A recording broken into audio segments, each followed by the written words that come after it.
Good morning.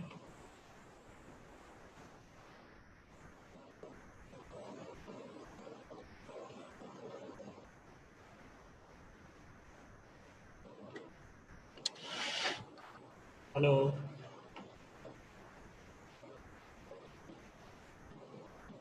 Hello. आवाज़ आ रही है मेरी?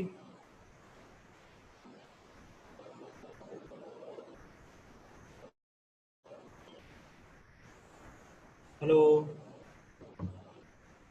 Yes sir.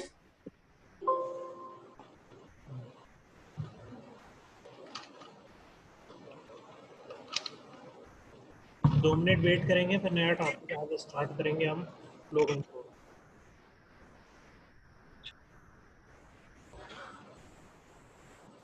हैविंग कोड खत्म हो गया था हमारा। एरर करेक्शन टेक्निक थी वो हमारी, तो वहाँ पे हमारा एरर कंट्रोल खत्म हो गया था। ठीक है।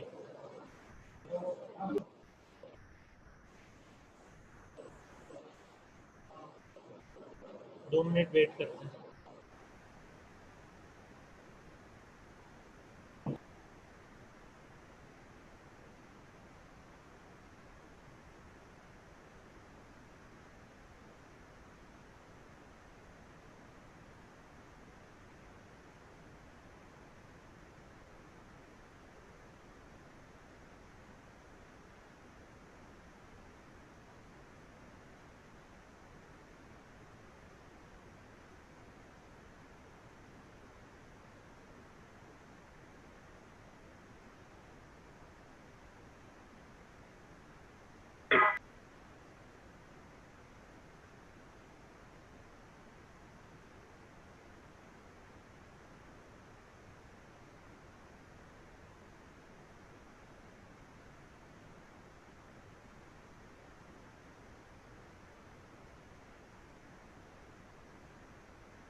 चलिए स्टार्ट करते हैं। नेक्स्ट टॉपिक हमारा है फ्लो कंट्रोल। सेकेंड यूनिट में, जो कि है हमारी डेटा लिंक लेयर पे, उसमें अभी तक हम क्या क्या देख चुके हैं। हमने सबसे पहले देखा था, आवाज़ आ रही है मेरी सभी को? यस सभी को आवाज़ आ रही है? यस ठीक है। Yes sir. Yes sir. तो हमने फंक्शन, बेसिकली हम सेकेंड यूनिट में क्या देख रहे थे, what are the functions provided by the data link layer. सबसे पहले हमने क्या देखा था, services provided by the data link layer. तो क्या क्या सर्विसेज देखी थी हमने? Unacknowledged connectionless service, acknowledged connectionless service and acknowledged connection oriented service. ठीक है। फिर उसके बाद हमने दूसरा फंक्शन देखा था, फ्रेमिंग, जिसमें हमने व्हाट इज फ्रेमिंग के वो क्या करता है, जो भी पैकेट्स उसको रिसीव होते हैं नेटवर्क लेयर से, उनको क्या करता है, वो फ्रेम्स में डिवाइड करता है। कौन करता है? Data link layer. ठीक है। फिर हमने डिफरेंट फ्रेमिंग मेथड्स देखे थे, बाइट स्टफिंग देखा था, कैरेक्टर काउंट देखा था, बिट स्टफिंग देखा था, ठीक है। उसके बाद हमने थर्ड फंक्शन क्या देखा था फ्रेमिंग के बाद, एरर कंट्रोल। बेसिकली हमने एरर कंट्रोल ही डिस्कस किया था। एरर कंट्रोल में हमने दो पार्ट देखे थे, error detection and error correction. Error detection में हमने वेरियस टेक्निक्स देखी थी, parity check method, two dimensional parity check, checksum method, ERC method. उसके बाद फिर हमने एरर करेक्शन में दो टेक्निक्स देखी है। एरर करेक्शन में कैसे देखते हैं हम, backward error correction and forward error correction. तो हमने फॉरवर्ड एरर करेक्शन का हेमिंग कोड मेथड हमने देखा था, ठीक है। वहाँ पे अभी हमने उसको होल्ड कर दिया है एरर करेक्शन को। अभी हमने बैकवर्ड एरर करेक्शन मेथड नहीं देखे हैं, वो अभी हम पहले फ्लो कंट्रोल पढ़ेंगे, उसमें दो टेक्निक्स पढ़ेंगे, उन्हीं के बेसिस पे एक्चुअली जो बैकवर्ड एरर करेक्शन बेस्ड है, उन्हीं टेक्निक्स। पहले हम देखते हैं अब एक और फंक्शन डेटा लिंक लेयर का, जो कि है फ्लो कंट्रोल। क्या पढ़ा था हमने फ्लो कंट्रोल जब बेसिक फर्स्ट यूनिट में इंट्रोडक्शन देखा था? कौन बताएगा फ्लो कंट्रोल क्या होता है?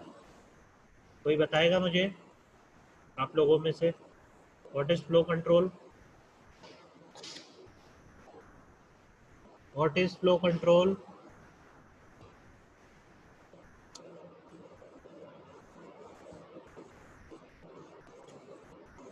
कोई? Sir, it is a process in which it tell about us कि हम कितना डाटा, मतलब कितना क्वांटिटी में डाटा सेंडर को सेंड कर सेंडर रिसीवर को सेंड करेगा।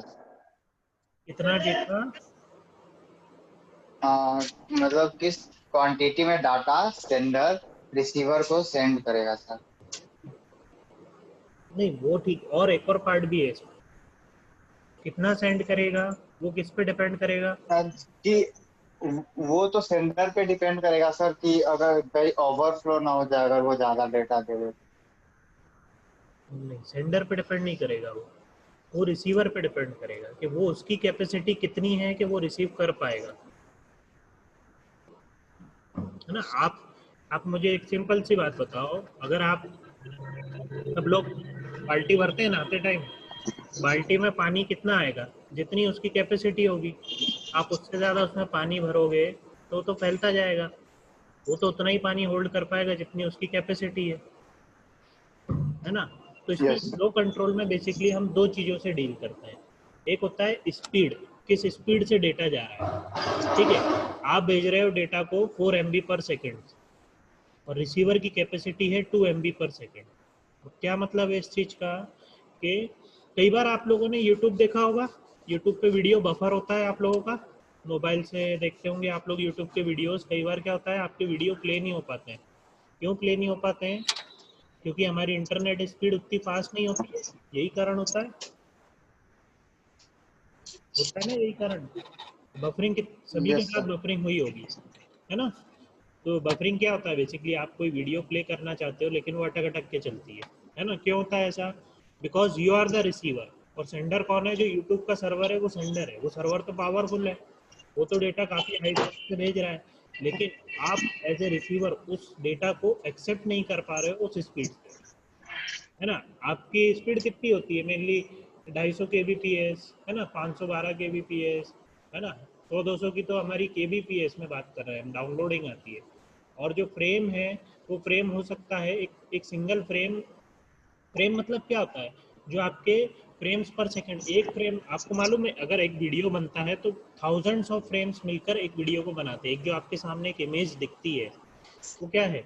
एक फ्रेम है। अब वो फ्रेम होगी 1 MB की, है ना। मैं एक काम करता हूँ, इसको आपको इस तरह से समझाता हूँ, ठीक है। तो एक फ्रेम है, ठीक है, वो पूरी फ्रेम आपकी 1 MB की है, ठीक है। जब तक एक पूरी फ्रेम आपके पास रिसीव नहीं हो जाएगी, जब तक एक पूरी एक पिक्चर आपको नहीं दिखेगी, यूं समझ लीजिए, ठीक है। अब क्या हो रहा है? आपकी स्पीड कितनी है? 250 kbps, ठीक है। मतलब क्या है, एक सेकंड में आप 250 KB डेटा ले सकते हो, डाउनलोड कर सकते हो। 250 KB, 1 MB कितना होता है? मैं रफली बोल देता हूँ, 1024 KB होता है, तो मैं इसको 1000 KB बोल देता हूँ। मतलब इसको कितने सेकंड लगेंगे इस डेटा को डाउनलोड करने में? 4 सेकंड लगना चाहिए, अगर 250 KB पर सेकंड स्पीड है। आ रहा है समझ में? यस। आ रहा है ना समझ में? ठीक है, तो मैं बोलता हूँ कि 1 सेकंड का वीडियो मेरा कब प्ले होगा, जब मेरी पूरी एक फ्रेम मुझे रिसीव होगी। ठीक है, 1 सेकंड का वीडियो कब प्ले होगा, जब 1 MB of frame will be receive. 1 MB of frame कब रिसीव होगी, जब 4 सेकंड में रिसीव हो पा रही है, क्योंकि मेरी इंटरनेट स्पीड ये बोलती है। तो उस 1 सेकंड के वीडियो को आपको प्ले करने के लिए 1 MB का डेटा डाउनलोड करना है। सर्वर तो केपेबल है उस स्पीड को इतने में भेजने के लिए, लेकिन आप केपेबल नहीं है उसको उतनी स्पीड से डाउनलोड करने के लिए। तो हम क्या करते हैं, पॉज करते हैं, वीडियो पॉज करते हैं ना बफरिंग के टाइम पे, थोड़ा बफर हो जाएगा फिर वो प्ले करेंगे। हम जब 4 सेकंड पॉज करते हैं तो 4 सेकंड में वो 250 प्लस 250 प्लस 250, तो इस तरह से 250 जब 1 MB कंप्लीट हो जाता है फिर आप प्ले करते हो तो 1 MB आगे बढ़ जाता है वीडियो 1 सेकंड के। तो this is what is we call as flow control. क्या करा आपने, आप अब फ्लो कंट्रोल बेसिकली क्या होता है कि आप सेंडर भी उसी स्पीड से डेटा भेजे जो रिसीवर की कैपेसिटी है। क्लियर है? तो जब हम नेट, ये समझ में आया कि नहीं इतना पार्ट आपको? दो दो different yes sir. Downloading speed से क्या होता है कि रिसीवर की कैपेसिटी अगर उतनी नहीं है Yes, sir. तो बफरिंग होती है। ये बफरिंग आप सभी लोगों ने एक्सपीरियंस की होगी। तो वो बफरिंग क्यों होती है, because we as a receiver are not capable enough to download the data fast enough. And how fast, the speed at which the sender is sending the data. Understood? Yes. तो हम flow control के थ्रू, data link layer क्या करता है, data link layer ये ensure करना चाहता है कि सेंडर जिस स्पीड से डेटा सेंड कर रहा है, क्या रिसीवर उस स्पीड से उस डेटा को रिसीव कर पा रहा है कि नहीं कर पा रहा है। ये हम इंश्योर करना चाहते हैं फ्लो कंट्रोल। क्लियर है? ठीक है, अब एक और चीज क्या होती है, बफर होता है, बफर मेंटेन करता है। जैसे हमने बोला ना, सेंडर क्या कर रहा है, अब एक बफर मेंटेन करता जाता है। तो जो जो 250 KB वो डाउनलोड कर रहा था, एक साथ तो प्ले नहीं कर सकता। एक साथ प्ले करने के लिए उसको पूरे 1 MB की फ्रेम चाहिए। वो जो 250 आता है उसको एक बफर में रखता है, फिर दूसरे 250 को एक बफर में रखता है, तीसरे 250 को एक बफर में रखता है, और फिर उसको एक साथ जब डाउनलोड हो जाता है तो प्ले करता है। और बफर कब यूज हो सकता है, एक बार और, जब आपकी कैपेसिटी उतनी नहीं है और डेटा आता जा रहा है। ठीक है, आपने क्या करा, आपकी बाल्टी तो फुल भर गई थी, अब और एक्स्ट्रा डेटा आ रहा है, तो आप क्या कर रहे हो, आपने अलग से एक और छोटी बाल्टी रख रखी। तो वो जो एक्स्ट्रा पानी आ रहा है उसको छोटी बाल्टी में ट्रांसफर कर देते हो। फिर जब आप बड़ी बाल्टी का पानी यूज कर लेते हो तो छोटी बाल्टी का पानी वापस उस बड़ी बाल्टी में डालो। तो बफर वो क्या है, वो एक छोटी बाल्टी है आपकी। Buffer is that particular memory storage which is use to store the extra data, जो कि हम प्रोसेस नहीं कर पा रहे हैं, बट हमें प्रोसेस तो करना है। सेंडर की तरफ से तो रिसीवर के पास वो डेटा आ गया है, बट रिसीवर की जो मेन कैपेसिटी है वो फुल हो चुकी है। अभी वो आगे उसी डेटा को प्रोसेस कर रहा है। तो हम रिमेनिंग जो डेटा है उसको कहाँ रख देते हैं, बफर में रख देते हैं।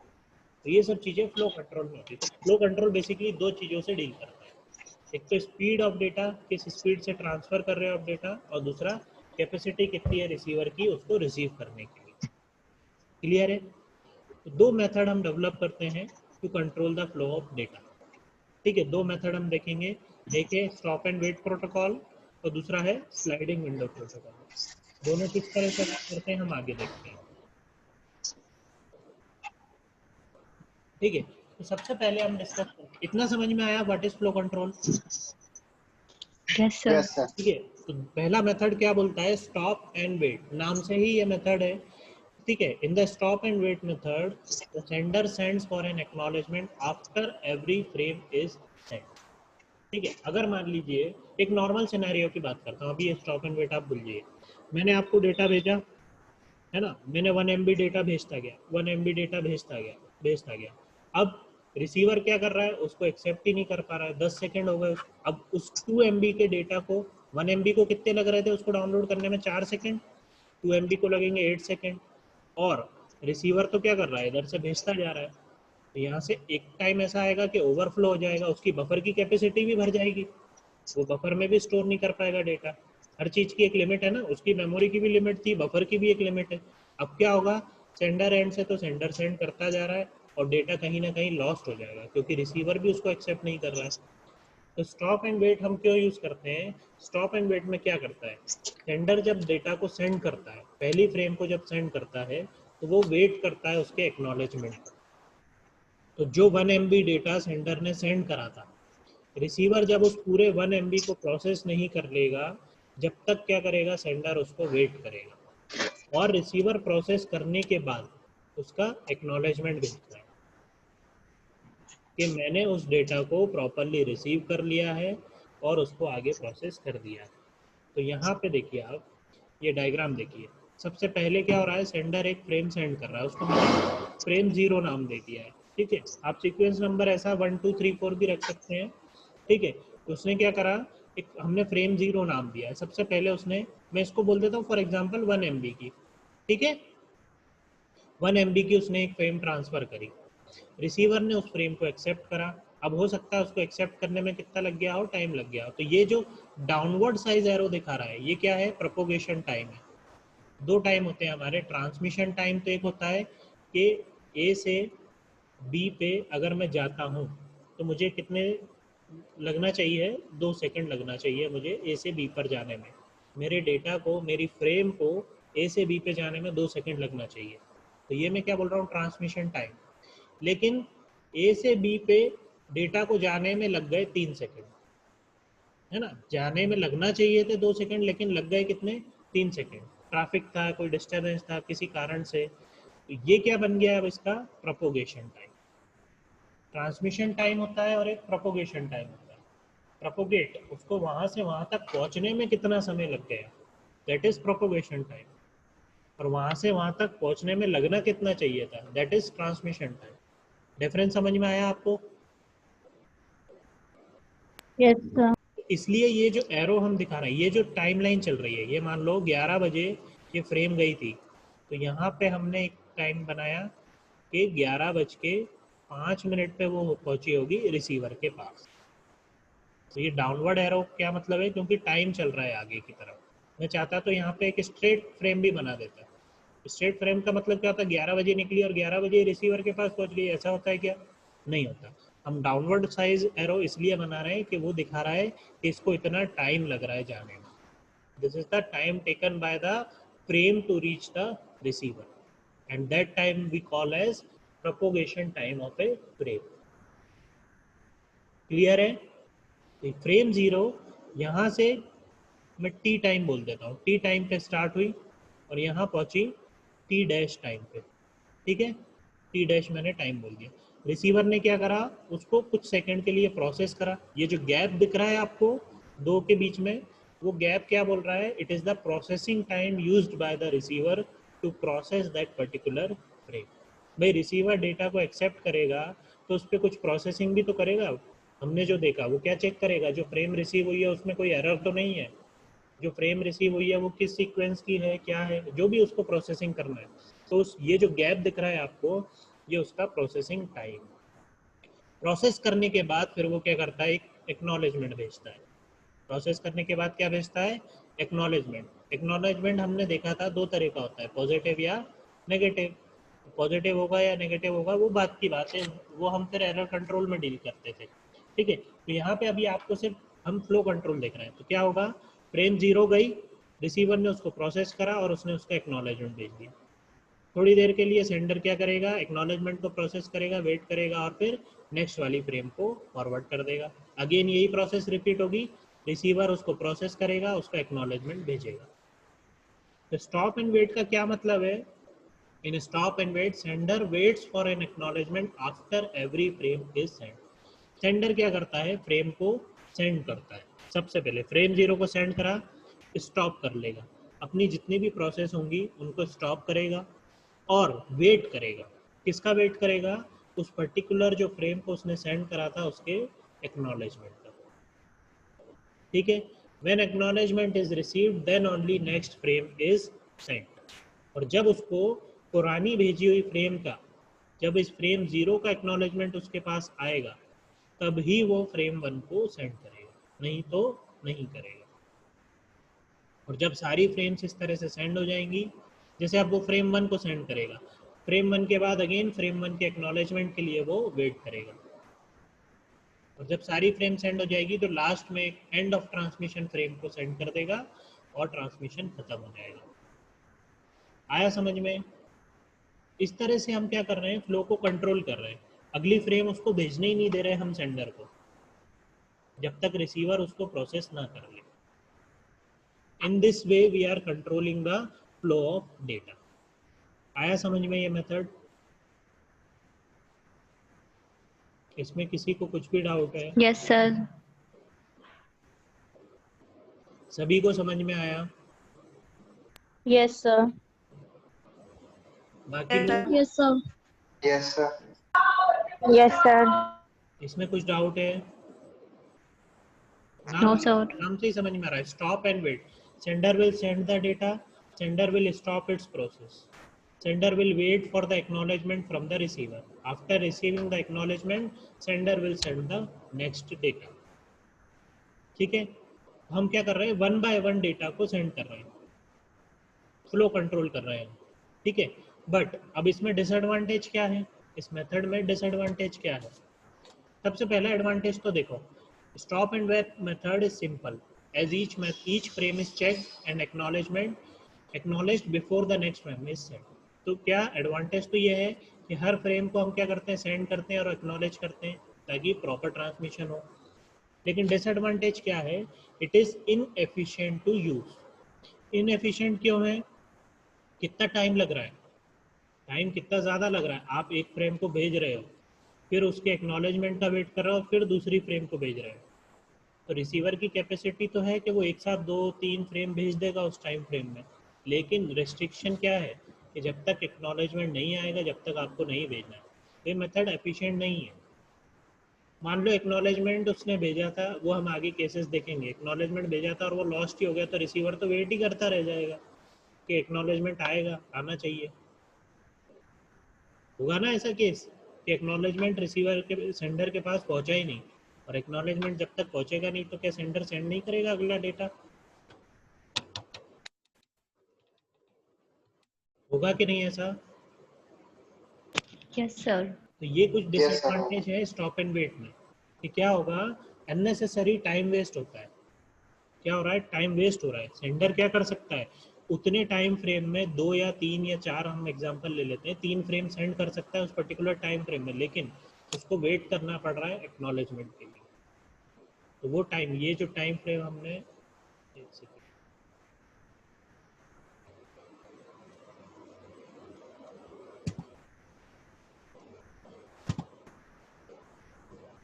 ये जो इतना टाइम इसका ये एक्नॉलेजमेंट वाला है, ये तो वेस्ट हो रहा है ना।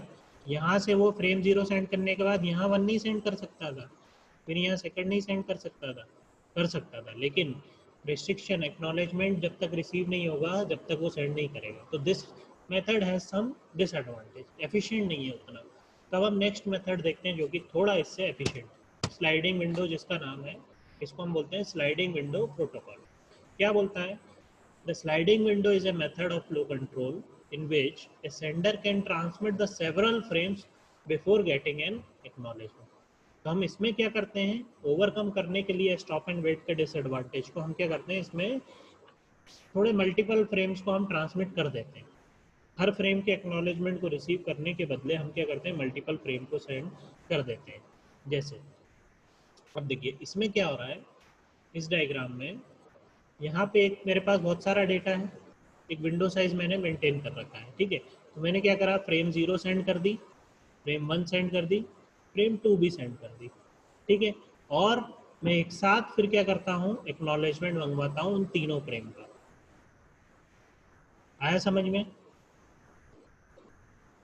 तो यहाँ Yes, मैंने क्या sir. करा, फ्रेम 1 सेंड कर दिया, फ्रेम 2 सेंड कर दिया, फ्रेम 3 सेंड कर दिया, because sender is capable to send all this frames. वो 3 सेकंड में 3 फ्रेम सेंड कर सकता है, लेकिन पिछले स्टॉप एंड वेट में क्या हो रहा था, 3 सेकंड में वो एक ही फ्रेम सेंड कर पा रहा था। तो इसमें हम क्या करते हैं, 3 सेकंड में, और फिर रिसीवर से क्या बोलते हैं कि आप तीनों का एक्नॉलेजमेंट एक साथ भेजो, आप तीनों का एक्नॉलेजमेंट एक साथ भेज दो। तो ये RR3 का क्या मतलब है, जैसे यहाँ पे फ्रेम 0 गई, फ्रेम 1 गई, फ्रेम 2 गई। RR3 का मतलब है that I have received F0, F1, F2 properly, please send third frame। Clear है?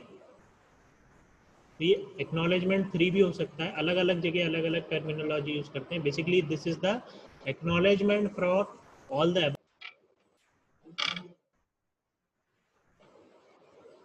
Hello, Yes, sir. Sorry disconnect हो गया था ना. Yes, sir. अभी दिख रहा है, स्क्रीन शेयर हो गया. Yes, sir. Yes, sir. तो आपको स्लाइडिंग विंडो में समझ में आया. तो rather than sending one frame at a time in waiting for acknowledgement, we are sending several frames at a time. इसका भी एक फिक्स हो जाता है थोड़ा सा. विंडो साइज हम क्या कर देते हैं, इसको हम बोलते हैं विंडो.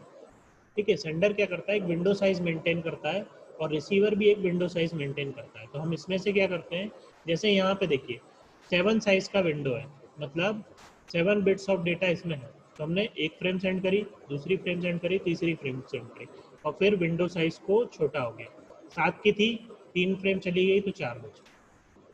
यहाँ पे क्या हुआ है, यहाँ पे खाली विंडो एक मेंटेन कर रहा है वो. जैसे ही फ्रेम्स आ गई तो उसने क्या करा, अपनी विंडो को आगे बढ़ा दिया.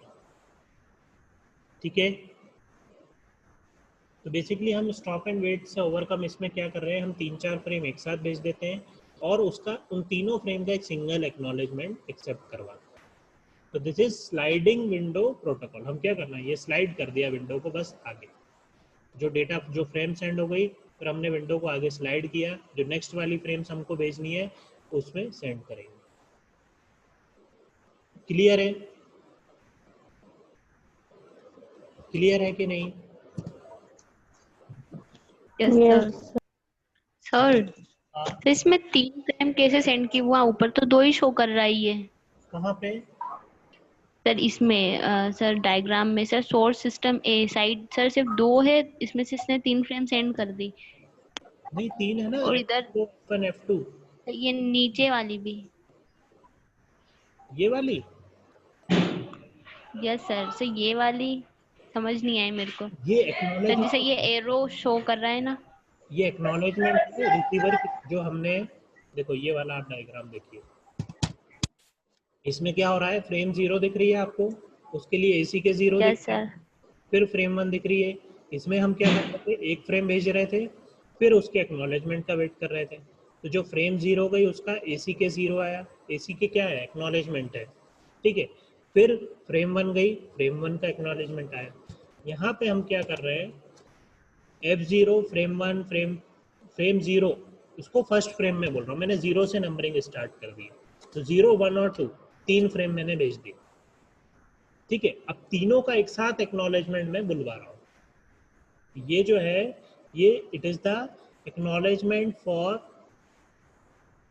Frame 0, frame 1 and frame 2. क्या बोल रहा है, इस जब ये एक्नॉलेजमेंट रिसीवर के सेंडर के पास पहुंचता है तो उस पर एक इन्फॉर्मेशन रहती है.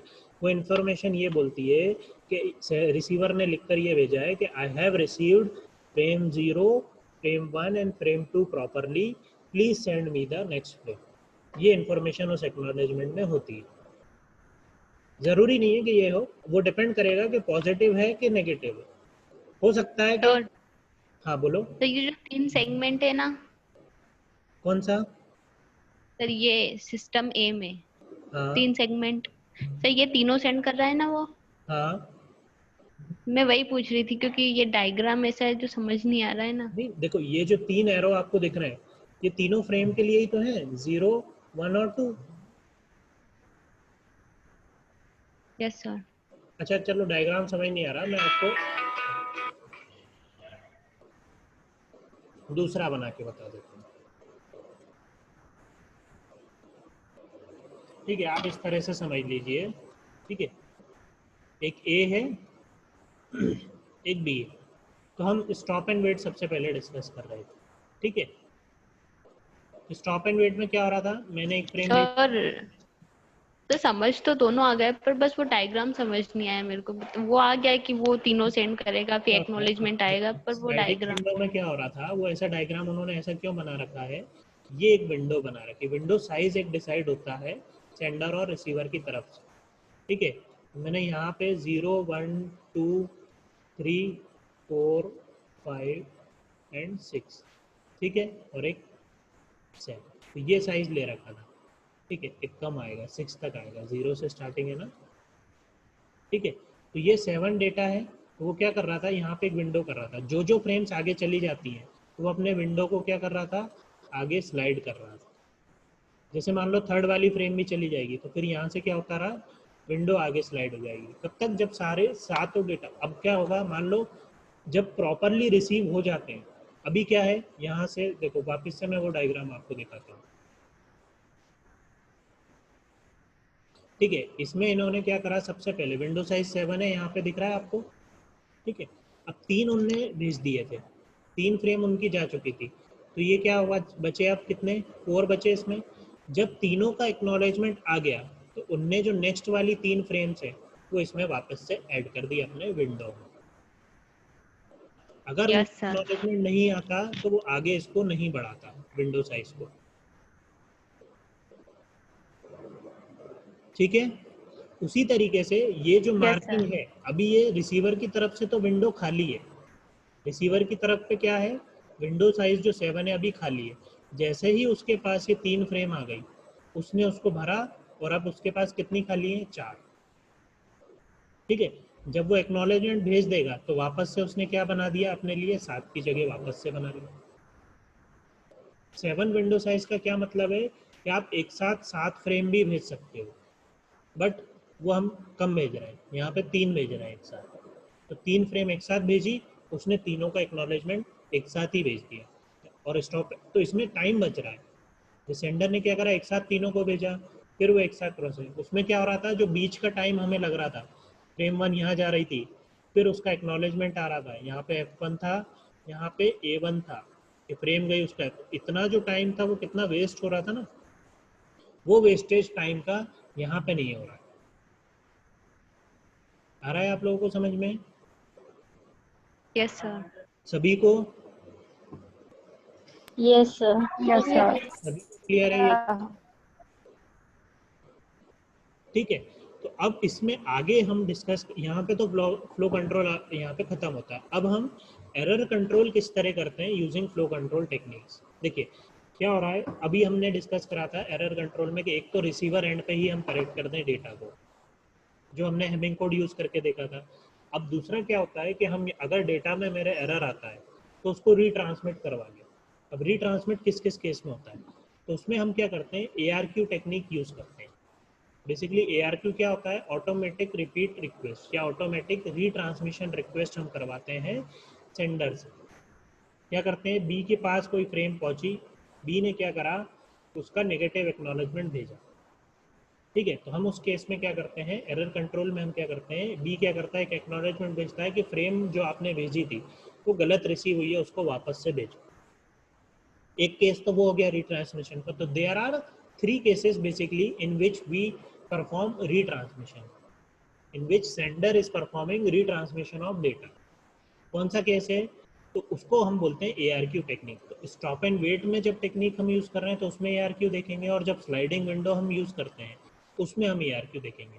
तो स्टॉप एंड वेट में हम रिट्रांसमिशन किस तरह करेंगे, और स्लाइडिंग विंडो अगर टेक्निक यूज करना है तो उसमें हम रिट्रांसमिशन किस तरह करेंगे, वो हम आगे की क्लासेस में देखेंगे। बेसिकली मैं एक ओवरव्यू दे देता हूँ कि हम 3 केस में बेसिकली रिट्रांसमिशन करते हैं कि ए ने अगर कोई फ्रेम भेजी, बी के पास पहुंची, बी ने उस फ्रेम को चेक करा यूजिंग एरर डिटेक्शन मेथड, और उस फ्रेम में कोई एरर था, तो बी क्या करता है, एक नेगेटिव एक्नॉलेजमेंट भेजता है, उसको हम बोलते हैं NAK, नेगेटिव एक्नॉलेजमेंट, कि the frame which A has send contain some error, या B has received that particular frame with some errors, तो please retransmit the frame again, है ना। तो डैमेज फ्रेम के केस में क्या होगा, बी एक नेगेटिव एक्नॉलेजमेंट भेजता है और बोलता है कि मुझे उस फ्रेम को वापस से सेंड कर दो, क्योंकि वो फ्रेम में कुछ गड़बड़ हो गई थी और मुझे प्रॉपरली वो फ्रेम रिसीव नहीं हुआ। तो डैमेज फ्रेम होगा case. Lost frame, lost frame क्या बोलता है, सेकंड केस, ए ने कोई फ्रेम भेजी थी, अब किसी कारण से वो बीच में ही लॉस्ट हो गई, बी तक पहुंची ही नहीं। ए ने जो फ्रेम सबसे पहले भेजी थी वो बी तक पहुंची ही नहीं, और जब बी तक पहुंची ही नहीं तो बी उसको प्रोसेस करके उसका एक्नॉलेजमेंट कैसे भेजेगा। लेकिन ए को क्या लगेगा, ए ने तो फ्रेम भेज दिए और वो बी के एक्नॉलेजमेंट के लिए वेट करता रहेगा। तो this is the second case. तो ए क्या करता है, अपने एंड पे एक ट्रांसमिशन टाइम रन करता है ना, टाइमर रन करता है, ट्रांसमिशन टाइम नहीं, एक टाइमर रन करता है कि मान लो ए ने एक टाइमर सेट कर रखा है कि 10 सेकंड के अंदर अंदर उसके पास बी से एक्नॉलेजमेंट आ जाना चाहिए। ये उसने एक टाइमर लगा रखा है कि 10 सेकंड में मेरे पास बी से एक्नॉलेजमेंट आ जाना चाहिए, और अगर नहीं आता है तो वो क्या करता है, उस केस में रिट्रांसमिट कर देता है। ठीक है, तो जब फ्रेम लॉस्ट हो जाएगी तो बी के पास नहीं पहुंचेगी, बी के पास नहीं पहुंचेगी तो बी एक्नॉलेजमेंट नहीं भेज पाएगा, और एक्नॉलेजमेंट नहीं भेज पाएगा तो 10 सेकंड के बाद ए ऑटोमेटिकली उसको रिट्रांसमिट कर। आया समझ में सभी को? Yes, sir. थर्ड केस क्या है हमारा, लॉस्ट एक्नॉलेजमेंट। ठीक है, लॉस्ट एक्नॉलेजमेंट में क्या हो रहा है, ए ने जो फ्रेम भेजी वो सही से पहुंची, बी ने उसको प्रोसेस भी कर लिया और प्रॉपरली प्रोसेस करा कि फ्रेम में कोई एरर नहीं है, तो उसने उसका एक्नॉलेजमेंट भेजा, लेकिन एक्नॉलेजमेंट ही बीच में कहीं पे लॉस्ट हो गया। ये भी तो हो सकता है ना, जैसे हमारी ऊपर वाली फ्रेम लॉस्ट हो सकती है तो एक्नॉलेजमेंट भी लॉस्ट हो सकता है। तो एक्नॉलेजमेंट कहीं रास्ते में लॉस्ट हो गया, तो अगेन उस केस में भी क्या होगा, टाइमर एक्सपायर हो जाएगा एक ही एंड पे, 10 सेकंड खत्म होते ही वो क्या देखेगा, अरे बी से एक्नॉलेजमेंट तो आया ही नहीं, तो फिर वो क्या कर देगा, उसको अगेन रिट्रांसमिट कर देगा। ये जो 1 वाली फ्रेम थी, यहाँ पे 1 वाली फ्रेम अगेन रिट्रांसमिट हो जाएगी। क्लियर है सभी को? Yes sir. सभी को क्लियर है सारे cases? Yes, sir. Yes Sir. है ना, इसी को अब हम आगे और डिस्कस करेंगे स्लाइडिंग विंडो प्रोटोकॉल का यूज़ करके। ये हमने जो देखा ये स्टॉप एंड वेट में था, और इसको मैं दोबारा से एक बार और डिस्कस कर लूँगा। ठीक है, तो नेक्स्ट क्लास में फिर इसको सेकेंड यूनिट को हम ख़त्म करेंगे, दोनों ARQ टेक्निक्स डिस्कस करने के बाद। चलिए ठीक है, क्लियर है? Yes, sir. मीटिंग एंड करें? Yes. एक बार Yes, sir. अटेंडेंस के लिए कैमरा ऑन कर लीजिए।